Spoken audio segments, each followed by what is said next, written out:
Season expired ফেসবুকে যদি আপনার এই সমস্যা আসে তো আপনি সহজেই কিন্তু আপনার এই সমস্যাকে সমাধান করতে পারবেন।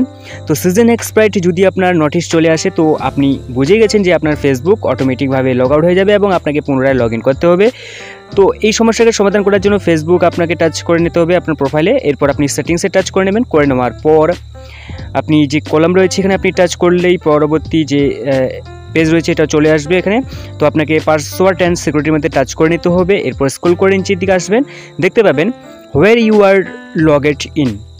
তো এখানে আপনি টাচ করে নেবেন। তো টাচ করলে আপনি দেখতে পাবেন আপনার প্রোফাইল নাম বা ফেসবুক লোগো, আপনি এখানে কিন্তু টাচ করবেন।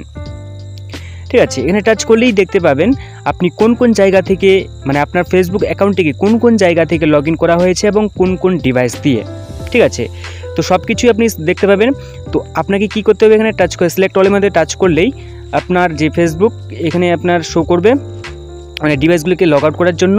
তো আপনি লগ আউট অপশানে টাচ করলেই কিন্তু যেসব জায়গা থেকে লগ ইন করেছে বা যেসব ডিভাইস দিয়ে অটোমেটিকভাবে লগ আউটের মধ্যে টাচ করলেই কিন্তু লগ আউট হয়ে যাবে।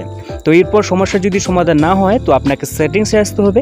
এটা তো করে নিতেই হবে, তো আপনাকে এরপরে কিন্তু সেটিংসে আসতে হবে। এটা করলেও একটু ভালো হয়। তো অ্যাপসের মধ্যে টাচ করবেন।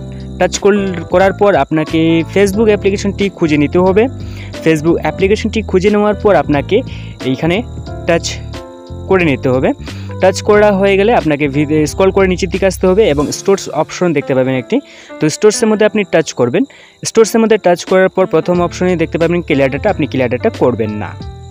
ঠিক আছে, তো এখানে আপনি ক্যান্সেল করে নেবেন। ক্লিয়ার ডাটা আপনি এখানে টাচই করবেন না। ঠিক আছে, তো আপনি কী করবেন, ক্লিয়ার ক্যাচের মধ্যে টাচ করে নেবেন। তো ক্লিয়ার ক্যাচে টাচ করলেই আপনার যে সমস্যা সেই সমস্যা 100% সমাধান হয়ে যাবে। তো এই ছিল আজকে ছোট্ট একটা ভিডিওটি ভালো লাগলে অবশ্যই লাইক কমেন্ট শেয়ার করতে পারবেন, মানে করতে পারেন আপনার ভালো লাগলে। আর চ্যানেলটি এখনো পর্যন্ত সাবস্ক্রাইব করে না থাকলে চ্যানেলটিকে সাবস্ক্রাইব করার সাথে অল